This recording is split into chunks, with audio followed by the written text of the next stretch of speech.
293 पलकें झुकी झुकी ही रही, ध्यान का अभिमान किया। क्या कह रहे हैं गुरुदेव? पलकें झुकी, एक भक्त की बात है, भक्ति की वाणी है कि जब उसकी पलकें अपने इष्ट से जब मिल जाता है वो, या दर्शन पाता है वो अपने भीतर, तो उसकी पलकें झुक जाती हैं नम्रता में, क्योंकि वो भक्त को पता है कि जो भी शक्ति है या जो सत्ता है, जो आकर्षण है, वो उसके इष्ट में है। स्वतः ही उसकी पलकें झुक जाती हैं, और झुकती ही नहीं वो क्षण जब वो जुड़ता है, बल्कि झुकी ही रहती है। उसके बाद वो हमेशा अपने ईश्वर से जुड़ा रहता है और उसकी पलकें झुकी रहती है। वो ईश्वर को ही या अपने इष्ट को ही सर्वस्व मानता है, सब कुछ मानता है। वो जो भी है या वो जो आज सुकून या सुख या आनंद जो भी वो पा रहा है, वो उस इष्ट के कारण है। तभी उसकी पलकें झुकी है और झुकी ही रहती है। वो उसके बाद वो पलकों को उठा ही नहीं पाता है। गुरुदेव अगले भाग में कहते हैं, ध्यान का अभिमान क्या, कि अगर वो भक्त ध्यान कर रहा है अपने ईश्वर का, हर वक्त ईश्वर के ही यादों में वो मिला हुआ है, घुल मिल गया है, फिर अलग से इस ध्यान का उसको अभिमान करने की क्या आवश्यकता है? ध्यान का अभिमान क्या? वो ध्यान लगा रहा है, इस चीज का अभिमान करने का कोई मतलब नहीं। वो ध्यान इसीलिए लगा पा रहा है क्योंकि आकर्षण ईश्वर में है, इष्ट में है, न कि उसकी कोई बात है। इसीलिए अलग से अभिमान क्या? क्या चीज का अभिमान है उस भक्त को कि वो ध्यान लगा रहा है? वो ध्यान इसीलिए लगा पा रहा है क्योंकि वो इष्ट में वो बात है, निराली बात है, विशेष बात है, इसीलिए वो ध्यान लगा पा रहा है। उसकी अपनी कोई बात नहीं, इसीलिए ध्यान का अभिमान क्या? अलग से क्या चीज का अभिमान है उसको कि वो ध्यान लगा रहा है? अगर इष्ट नहीं होते, इष्ट का ये प्रेम या ये स्वरूप को वो नहीं देख पाता या ध्यान लगा पाता, तो वो अलग से कैसे ध्यान लगाता? सारी सत्ता तो इष्ट की है, ईश्वर की है और प्रभु की है। उसको कोई चीज का अभिमान करने की कोई आवश्यकता नहीं। तभी गुरुदेव कह रहे हैं, ध्यान का अभिमान क्या?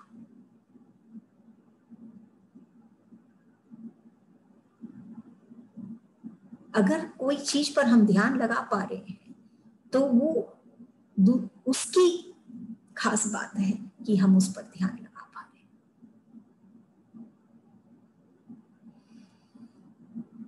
जैसे एक रुई, एक चिंगारी, एक रुई के ढेर को कुछ ही क्षणों में जला देती है। सिर्फ एक चिंगारी।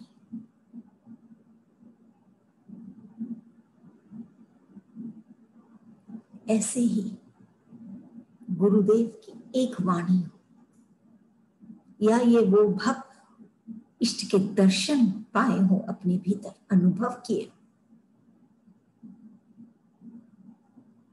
वो एक वाणी या वो एक दर्शन मात्र से उसके सारे दुख और ये झूठा अहंकार खत्म हो जाता है।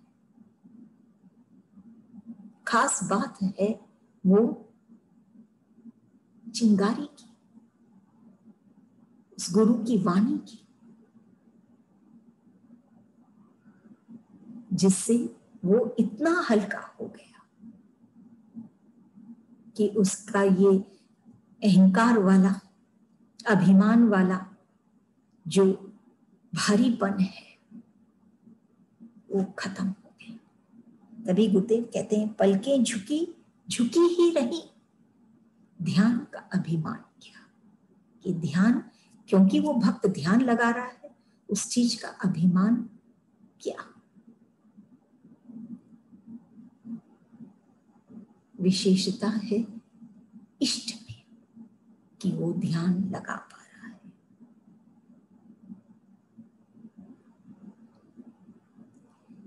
पांव से हम कांटा को निकाल सकते हैं, लेकिन हमारे हृदय से कोई भी हमारे इष्ट को नहीं निकाल पाता है। चाहे और अन्य लोग हो, चाहे हम खुद, एक बार वो बस जाता है तो फिर ईश्वर निकलते नहीं। बात यह है कि पहले वो ईश्वर को अपने हृदय में बसाए। अगली वाणी, प्रेम को भगवान जानो, वासना न वास जानो। प्रेम और भगवान, इसमें गुरुदेव क्या कह रहे हैं कि प्रेम को भगवान जानो। आज सब मनुष्य प्राणी भगवान को पाना चाहते हैं। भगवान एक ऐसी स्थिति है, ऐसा भाव है,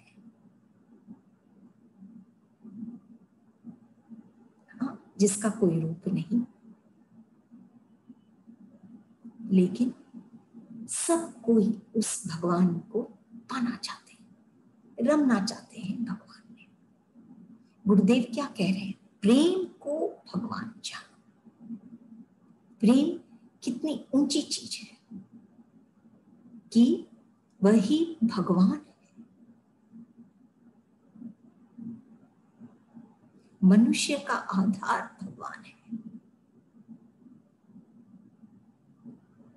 भगवान नहीं होते तो न ये संसार होता और न हम होते।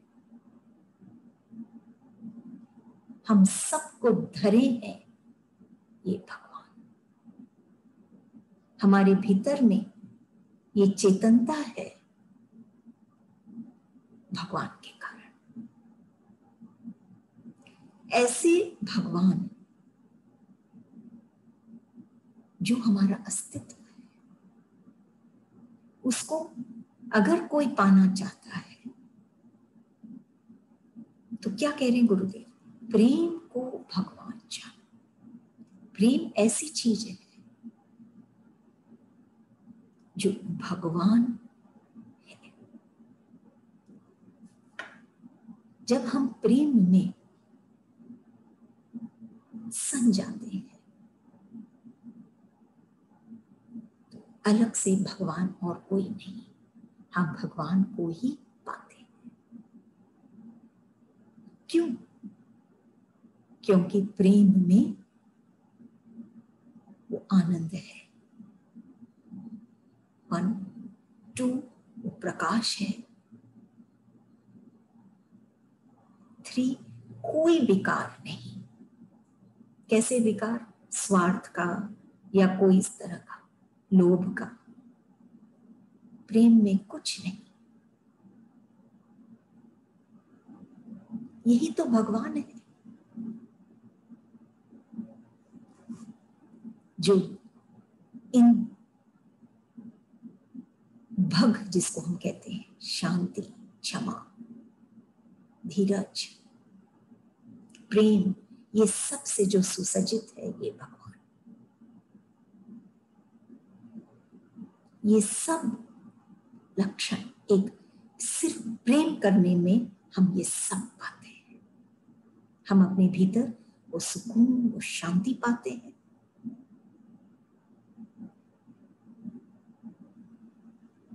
अगले भाग में इसमें क्या कह रहे हैं गुरुदेव? वासना न वास जान, कि ये प्रेम वासना नहीं। दिखने में एक बहुत हद तक एक जैसे लगते हैं प्रेम और वासना, लेकिन बहुत अंतर है। प्रेम भगवान है, वासना नहीं, क्योंकि वासना में स्वार्थ है, वासना में अंधकार है, हलचल है, बेचैनी है।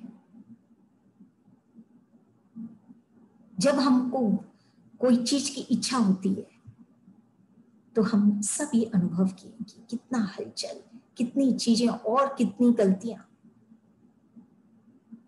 हम इसी में फंसते जाते हैं। ये एक विश्व साइकिल है।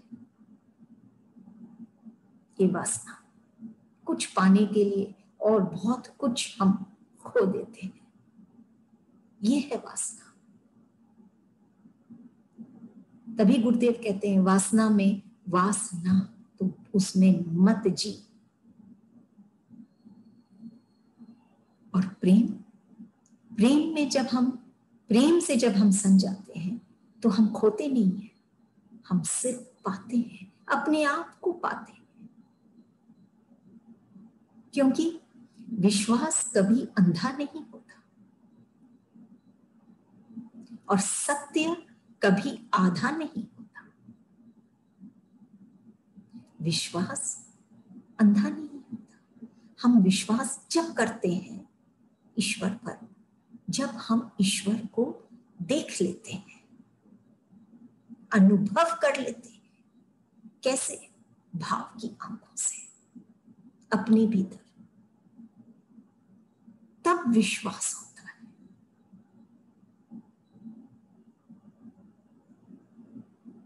तब प्रेम होता है। और सत्य आधा नहीं होता कि हो सकता है ऐसे, नहीं, सत्य पूर्ण है, शाश्वत है। जैसे प्रेम, जब प्रेम हो जाता है तो ये नहीं कि आज है कल नहीं, हमेशा रहता है। और वासना समय के हिसाब से,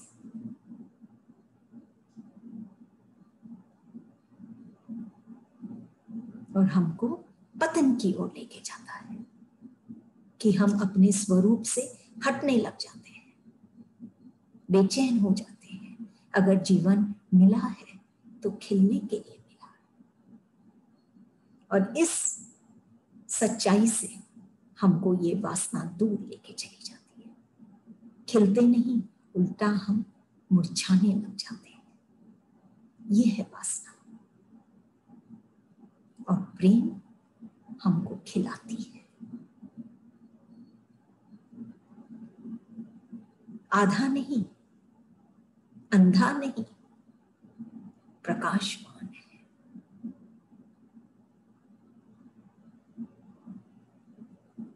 इसलिए प्रेम ही भगवान है।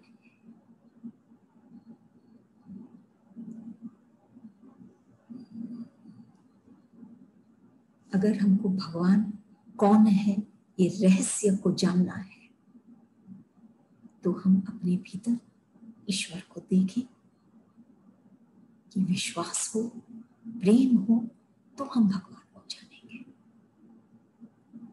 उनके रहस्य को जानेंगे।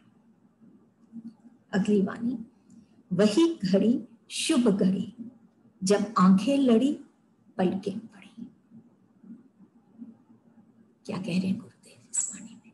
शुभ घड़ी, कौन सी घड़ी, कौन सा समय शुभ होता है। लोग कहते हैं कभी सोमवार को इस इतने बजे शुभ है, मंगल, अलग अलग अलग अलग। गुरुदेव कर रहे हैं, क्या कह रहे हैं कि वही घड़ी शुभ घड़ी जब आंखें लड़ी, वही घड़ी शुभ घड़ी।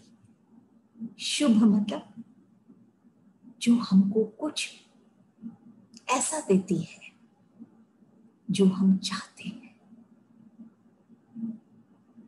और ये चाह वो नहीं जो हमको पतन की ओर लेके जाएगी, तो शुभ। तो गुरुदेव कह रहे हैं वही घड़ी शुभ घड़ी जब आंखें लड़ी, कि जब हम ईश्वर को देखते हैं, ईश्वर का दर्शन पाते हैं, जब आंखें लड़ती है उनके साथ, पलकें पड़ी, जब हम उनको महसूस करते हैं, अनुभव करते हैं, वही शुभ घड़ी। स्थूल की दुनिया में तो शुभ घड़ी एक समय विशेष के लिए आता है और फिर समय बदल जाता है और शुभ भी हो जाता है।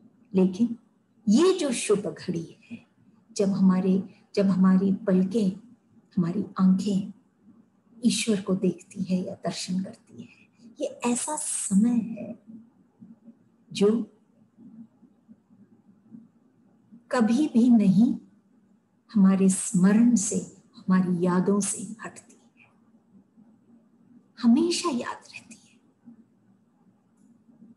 वो कुछ एक ऐसा खास दे देती है जिसको हम भूल ही नहीं पाते, और उसके मुकाबले में और कोई घड़ी और कोई समय उतना बढ़िया नहीं जितना जब हम ईश्वर को देखते हैं या अनुभव करते हैं, वही शुभ घड़ी है।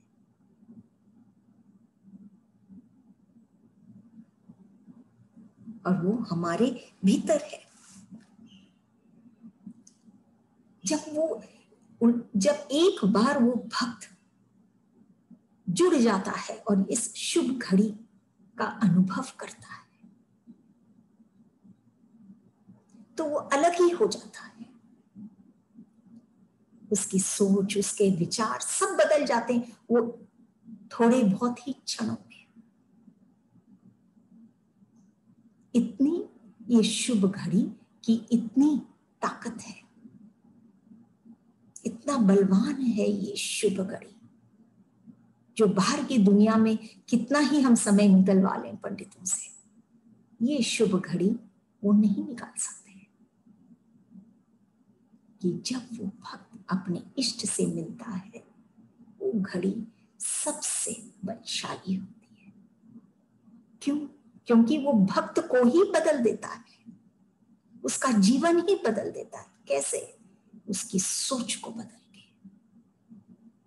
एक बार इष्ट का अनुभव हो जाता है तो उसकी सोच ही बदल जाती है। वो कभी हारता नहीं, वो कभी दुखी होता नहीं। उसके बाद फिर जिंदगी भर सिर्फ हर समय शुभ ही रहता है। समय विशेष के लिए शुभ घड़ी नहीं होती।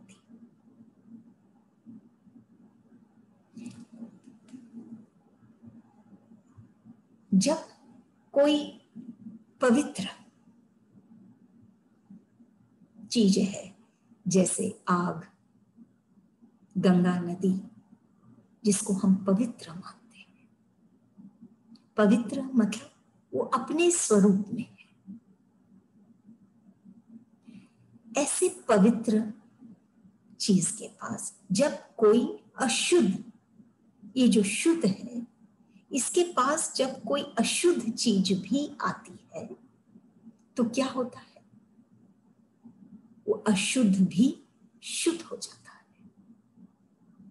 जैसे ये नदी गंगा जो बह रही है, इसमें जो बाकी की नदियां आके जुड़ जाती हैं तो वो भी गंगा हो जाती है, वो भी पवित्र हो जाता है। ऐसे ही आग में जब कोई भी अशुद्ध चीज, अन्य चीज, अशुद्ध अन्य, मैली, जो अपने स्वरूप में नहीं, विकार, कुछ को भी जब हम डालते हैं तो वो भी उसी में एक हो जाती है। और खास बात ये है कि ये शुद्ध जो पवित्र जो नदी या आग है, ये नहीं बदलती, वो अशुद्ध को पाकर वो वैसे ही रहती है।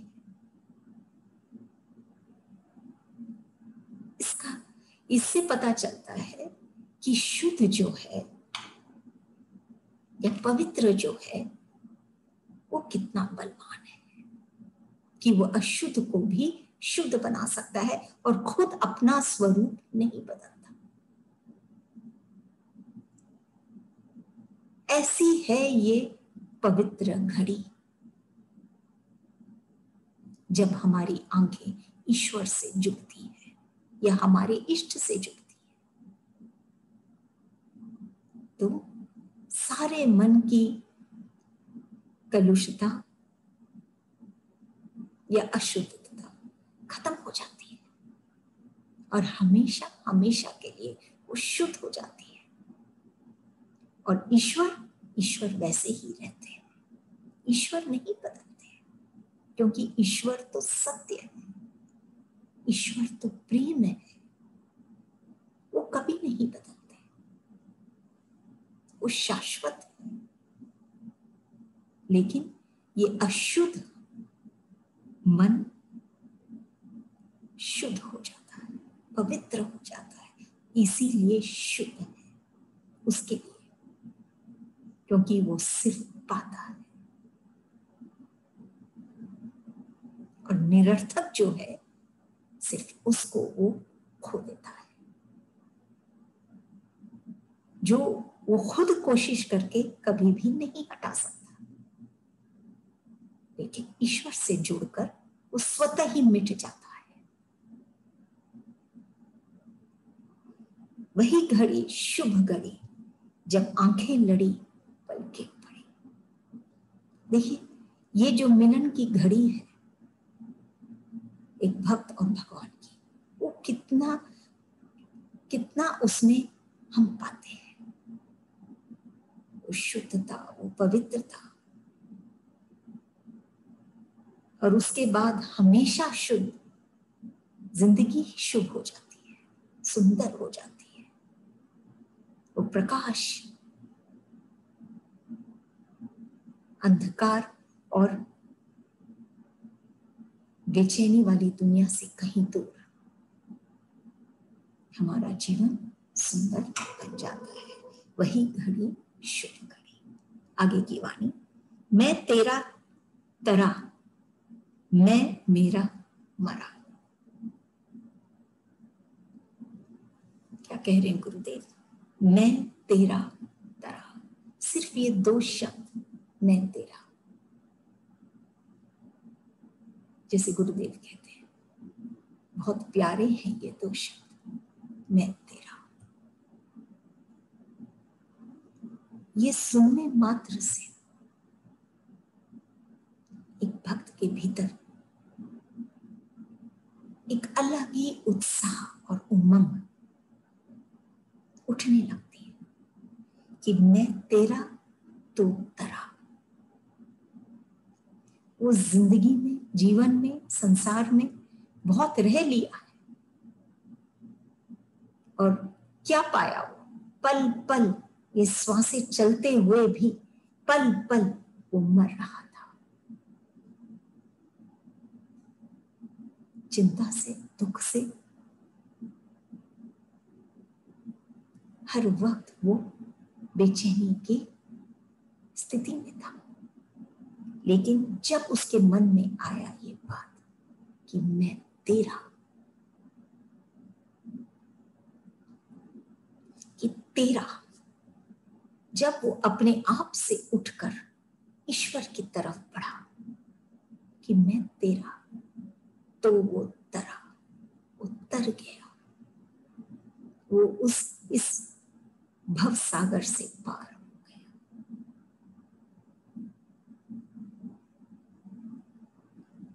अपने लक्ष्य तक पहुंच गया। पहले लक्ष्य बनाना पड़ता है। वो क्या चाहता है? इंसान, मनुष्य अपना लक्ष्य बनाए कि मैं तरना चाहता हूं कि मैं मरना चाहता हूं, डूबकर इस भवसागर में मरना चाहता हूं, या मैं तैरकर इस भवसागर से तर हो जाना चाहता हूं।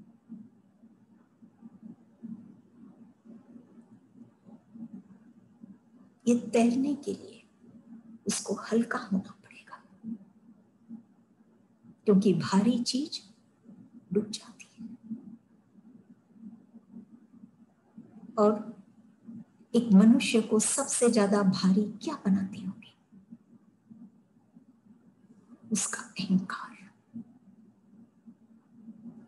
उसका अहंकार उसको इतना भारी बना देता है, बोझ से भर देता है कि वो डूबने लग जाता है इस भवसागर में, वो तर नहीं हो पाता।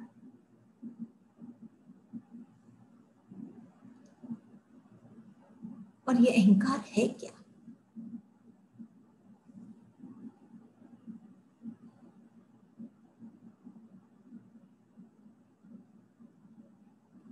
जिस दिन वो उसको समझ में आता है कि कर्ता मैं नहीं, ईश्वर है, मैं तेरा, मैं मेरा नहीं, सिर्फ मैं और मेरा नहीं, मैं तेरा, ये अहंकार शून्य होने लग जाता है। अहंकार शून्य होते ही, ये कर्तापन के बोझ से हटते ही उतरने लग जाता है। जब हमको इष्ट कह रहा है कि तुम कर्ता क्यों बन रहे हो, क्यों इस बोझ को उठा रहे हो, हमको तो सिर्फ कहना है मैं तेरा।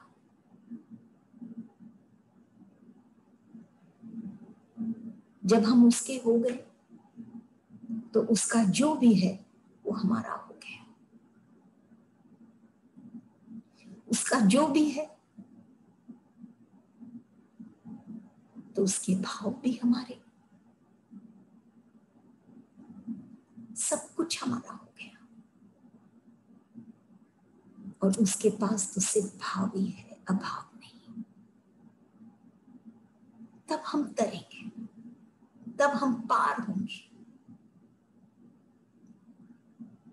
हम संसार को ले लेंगे इस नाव में। जैसे गुरुदेव की कई जगह ये धारण आता है कि अगर नाव समुद्र पे में चल रहा है तो ठीक है, लेकिन अगर समुद्र नाव के अंदर आ जाए तो वो डूब जाती है। कि अगर ये संसार हमारे भीतर आ जाए, ये अहंकार हमारे भीतर आ जाए, तो स्वतः ही जैसे वो नाव डूब जाएगी, वैसे ही हमारा जीवन भी अंधकारमय हो जाएगा। हम डूब जाते हैं इस भवसागर में।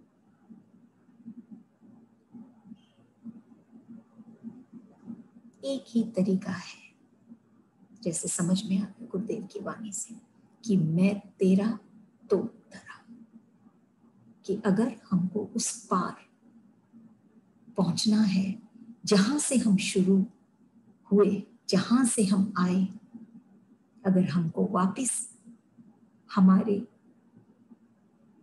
असली वास में अगर हमको जाना है तो हमको ईश्वर के साथ ही जाना होगा,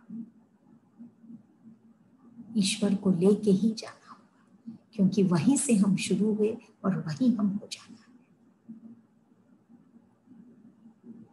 मैं मेरा तेरा, ये बहुत सुंदर वाणी है। इसको जीने के लिए मन करता है।